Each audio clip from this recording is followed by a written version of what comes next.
Hi, thanks very much for joining me for an idle chat for the American Bar Association section for dispute resolution. My name is Natalie, but more importantly, you should get to know Larry. Hi, Larry. How are you?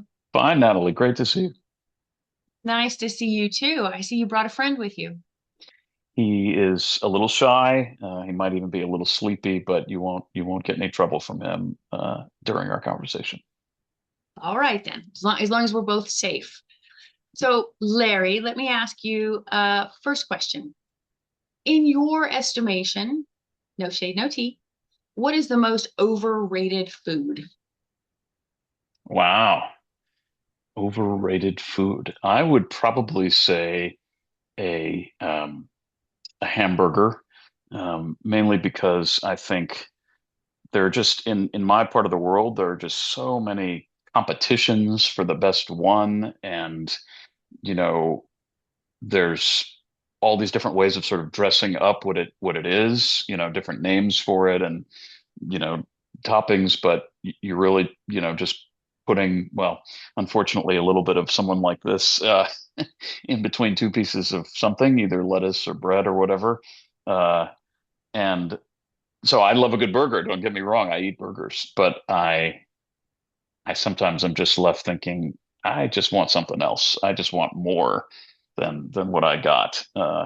And so again, I think I'm used to just hearing all these battles, best burger in town or best this and that, and it just seems a little bit overwrought. And obviously, people are also stretching the meaning of it now to be all different other kinds of things. So I think that's tricky too. That is a very fair and balanced answer to an oddball question. Larry, is there any, um, well, I think old people like me still call them albums. Is there any album that you could just listen to front to finish, not skipping any track? Mm. Well, I mean, I certainly grew up really loving people like the band U2 from Ireland. So the Joshua Tree certainly kind of fits that bill. I was a really big Billy Joel fan. Um, and ironically, my mother-in-law went to school with Billy Joel, it turns out, in Long Island. I didn't know that, of course, as a young person, but discovered that connection later. And I think, for me, Stormfront was a really meaningful album, and had like We Didn't Start the Fire and a few other songs that just really spoke to me. So I think, probably those are the two that immediately stand out. I also really have been influenced by Simon and Garfunkel. And so the concert in Central Park that Simon and Garfunkel did after they had broken up and reunited, just there's a lot in there. The hits are in there, but it's also just very um, kind of pensive. You sort of wonder what might have been if they had never broken up. And there's also just hundreds of thousands of people there. And it's just hard to imagine in this day and age, a country or a city being that sort of connected by one musical band. So those are probably a few that stand out for me in that way. Sure. Uh, Larry, what's one of your favorite cities to visit or travel to? That's a good question. I mean, I've spent a decent amount of time, made multiple trips to two cities in particular, Boston and San Francisco, that I really like. Boston, I think it's just very much rooted in my love of history and my, fascination with how we became a country and just all of the twists and turns that our story has taken, but also just the drama of how we were born as a country. I'm also a huge nerd. And so being in a city with so much, higher education and other kinds of learning and research happening is a cool thing. And I like sports, and they've got a lot of that there. There's also just a personality, I feel like. I mean, of course, it's a diverse city, but I just think that Boston has a lot of character. And I like how easy it is, relatively speaking, to navigate. San Francisco is, obviously one of the most picturesque places that I've ever been to, at least in an urban setting, in the entire country. The weather is lovely. The diversity is extraordinary. Um, I don't know. It's one of these places that I just don't think has really a peer. I mean, there are other great cities in the world, but I just don't know that there are many quite like San Francisco, and that give me the same feeling when I'm there. Has some in common with Boston for sure, but also kind of a particular identity. There's some places that I haven't been more than once or twice that also just have particular meaning for me. Jerusalem and Tel Aviv, Jerusalem in particular, just partly because of my identity, but just who I was when I've been there. I went as a teenager in a very formative moment, and then I went for my on a trip where I met my wife, and then on our honeymoon. So there's just a lot, packed into that one city for me in terms of its meaning. And then we had a marvelous trip to Barcelona or Barcelona in Spain a few years ago, and I was just mesmerized by that city, by the architecture, by the spirit there, by the food, by the sports. So I hope to return. I like all your choices, and nerds unite. I'm a history nerd too. There you go. There you go. Dr. Larry, do you have a show or a movie, happy, sad, goofy, animated, doesn't really matter, but a show that is your sort of comfort rewatch when you just need to Mm. chill and not think about anything? Well, I had my answer until you said not think about anything, because one of my favorite shows was Frasier, the sitcom on NBC that spun off from Cheers. And the only reason I'm hesitating is you kind of have to think on that show. The humor can be very cerebral, but just highly entertaining. I mean, I just really loved following the arcs of the characters and the relationship between the two brothers and their dad. Um, was just really it was just great. I just really enjoyed it. Um, we watch Seinfeld still a lot for similar reasons, just in terms of getting to know those characters very, very intimately, I guess. For a film, it would have to be the Back to the Future trilogy, which made up the theme to my bar mitzvah party many, many, many years ago. Uh, just something I think about the kind of curiosity of time travel and some of its impacts. I think the history nerd may return a little bit, just because they go to these different eras, and so you're getting to kind of see what life was really like instead of just thinking about it in terms of the great men or great moments. You're really just seeing day to day, life in the 1880s and the 1950s, and then seeing the way they thought about the future and seeing how many of the things that they had predicted have actually come to pass, particularly video calling and voice activation stuff that I think we just sort of take for granted now. But in 1991, when that movie came out, it really felt like outer space. So it's remarkable to me that so much of what was predicted there came to pass. So those are definitely some of my comfort watches, I would say.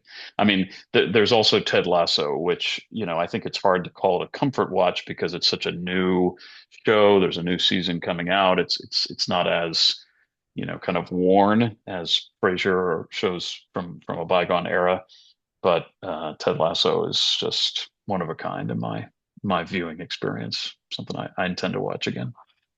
Oh, those are all feel good choices. Well, They are, yeah.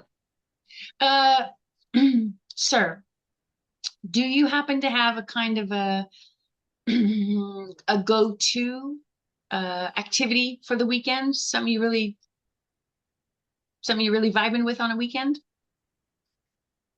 It's interesting. I mean, I don't know that this really is that, but I go to synagogue most Saturday mornings for a few hours for services, and it's not a hobby, in the way you might think of it. It's not the sort of typical kind of, I don't know, sort of rest and relaxation kind of activity, and there are others of those, but I find it really interesting how much it influences my general sense of peace and sort of, I don't know, balance when I do go versus when circumstances intervene and I can't go. I'm always, when I know travel might involve a Saturday or even during the week, because there are services during the week, I'm always kind of checking out ahead of time, what are some options for me when I get to where I'm going. Um, because, I've been all over the world, and it's just incredible that you can be, on the other side of the globe and hear the same words and melodies to some degree that you're used to hearing at your home uh, synagogue. So that's always been something that I've turned to, and we often have Friday night dinner more formally as a family. We eat dinner most nights together, but Friday night, as the Sabbath comes in, has always been a big thing for us. I think, depending on the climate, depending on the how good it is to be outside, I do love tennis and swimming and things like that, just to be, enjoying the outdoors, or a hike if conditions are right for that. We do have a lot of that we can do around here. I like to go out with my wife on Saturday nights if we can. I just think that's the best time of the week for us to get to do that. And I do have teams that I die hard for, that I root for and watch the games of. So Texas football, of course, is one of those, but there are others that sometimes take more of my time on the weekend than I probably need to give it. Sounds like you have a really nice life. Um, do you have a piece of technology that you've purchased or you subscribe to, but that very honestly, you could just very happily live without it? Mm, I don't know. I would love to be able to say my phone. I really would. I don't think that I could. Or if I could, I just don't know that I would choose to for some reasons. I mean, I think being the son of aging parents and the father of, children living at home just makes it hard for me to envision not being reachable in a particular moment. I just think that would be, I don't know. I can't imagine being disconnected in that way, and just not someone not being able to get a hold of me when they needed to. So that part I think would make it most challenging to just do without it. I mean, you could argue that I could get by with a phone that doesn't have the bells and whistles of my iPhone. Um, but it also opens the world up for me. I mean, the fact that I can watch my friend's wedding in South Africa on my phone, and listen to people discussing uh, the events in Iran from Iran on my phone. I mean, there are other devices, uh, that enable me to connect in that way, but just having it all in that one spot is really for me, just a special thing. I think it's possible that I could do without a television, just the physical TV. Um, I also kind of wish that I didn't use the microwave oven as much as we do.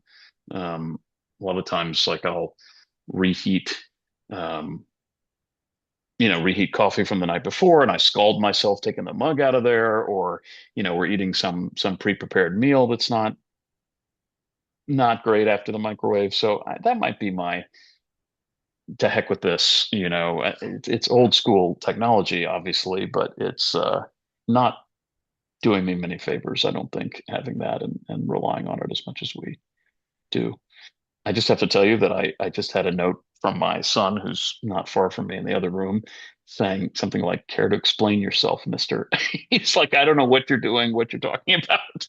So that shows you how unique this conversation is in my day to day. Well, shout out to your son. If you're watching this on YouTube, we greatly appreciate your dad interjection. When you were a kid, what was your favorite holiday? Mm, that is interesting. Probably say Passover was a big one. It's one of the few times my entire extended family would be together. The other was Thanksgiving. Um, Thanksgiving just didn't have as much resonance for me because there really wasn't any ritual to it. It was just everybody come to somebody's house and eat a bunch. Uh, so it was special because there was a long-standing, and still is a long-standing tradition for the extended family to be together, that's been going on for many, many years. And so, I appreciate that. But I think but Passover has just always been to me a fascinating holiday. I've written little skits for us to do, to kind of make the story of Passover be more accessible and fun. And it's just a sort of a pageant-like holiday in a way, with all the different ritual foods and songs and things. And it also is one of the few holidays where, for an extended period of time, we're expected to live differently, to eat extremely differently than most of us, I think, are used to eating. So it's just got a lot in it, and I think I've always really uh, appreciated it. Also, that's one of my favorites too. All right, Dr. Larry, I will ask you the same question that I ask every guest on an Idle Chat as the last question. And the question is, tell me what it is that you love most or appreciate or find inspirational or motivational, or what really gets you about the work that we do in the resolution industry? As you were talking, I heard like the end of the Muppet Show theme, where they're like most inspirational, celebrational, motivate. I don't know exactly the words, but that's what I was hearing. Um, I just feel like we're in a position to change people's lives for the better. Um, and also, I think to some degree to repair the world. I know that seems like a strange turn of phrase, but that's a liturgical phrase in the Jewish tradition that we say almost every day. Uh, often abbreviated tikkun olam, to repair the world. And I guess I think of that because, to some degree, I mean, I think conflict is very much a healthy thing, very much should be normalized as a part of our existence, and not, demonized or thought of as a disease or something that ails us necessarily. But the reality is, as we well know, a good deal of conflict in the world damages people, damages places, damages, and of course, kills people, and destroys things that we hold dear. And so when I'm given an opportunity, or where any of us in our industry are given an opportunity to, to help bring about a mutually agreeable resolution, I think we at least are in a position to repair some of the harm, at least done to the relationship that the two parties have, or the two or more parties have, if not some broader repair to a community or to society as a whole. And that's very enlivening. I mean, I think that I'm well aware of how many conflicts are, bypassing our industry altogether in favor of something else, whether it's warfare or physical violence, or straight to the courthouse, or what have you. And I'm certainly motivated and inspired to continue the turn towards our industry as not just an alternative, but as a primary, as a first pass for any significant conflict that the parties themselves are struggling to resolve without help. So it's very much my, professional mission, I'd say, to continue to make it so satisfying, appealing, fulfilling, productive, whatever the word is, for people to pursue, whether it's mediation or facilitation or arbitration or what have you, uh, to then have that be, as I say, a a stop on the train, no matter what, as opposed to sometimes a reverse from a courthouse back into it, or just, as I say, um, a complete bypass. I think, I'm sort of stepping beyond what you may be talking about in terms of our industry, to just think about some work I've gotten to do in fields like restorative justice and transitional justice. And in those spaces, it really is completely disconnected from punishment, and completely uh, aligned with notions of repair, of, as the names imply, restoration, and transition, as opposed to final determination and retribution, which is often the way that restorative justice gets kind of differentiated, restorative versus retributive justice. And so, I think it's important that we in our profession don't get overly fixated on how many cases we resolve, how many settlements we get, or the percentage of time we settle something, because I think that that's not the only way to measure the quality of our work. Um, but I do think that we have, in what I consider to be sort of a sacred responsibility, to at least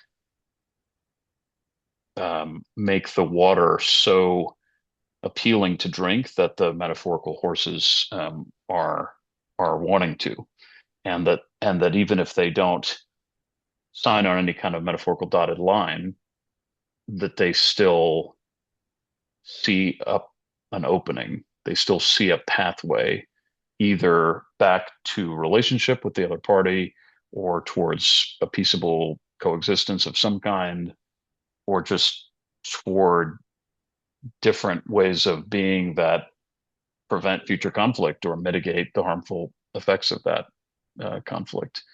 So I don't know. I was talking earlier today about what I dreamt of being as a child, and one of the things was sort of a Walter Cronkite or a Dan Rather of sorts, an anchor, a television anchor.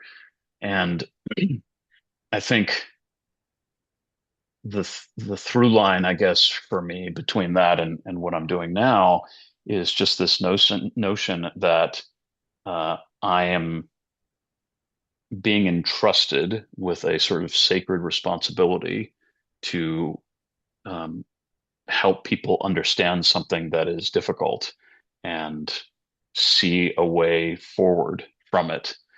I just think so much about when Walter Cronkite told the country that President Kennedy had been assassinated, and the emotion that he displayed in that moment. I mean, it was muted from perhaps what he felt deep down or what he would have shared off camera, but it was just a remarkable moment where he just physically and verbally and non-verbally sort of embodied what I think the country must have been feeling at that moment of sheer shock. Um, and so I don't know. I guess I just feel like it's inspiring to be placed in a position of helping people through something that has really harmed and hurt them, or is harming and is hurting them in the present day, and uh, bring about some degree of healing or facilitate their own healing. And as I say, do some repair to damage done in their world. Oh, beautiful thoughts. Thank you for sharing that with me.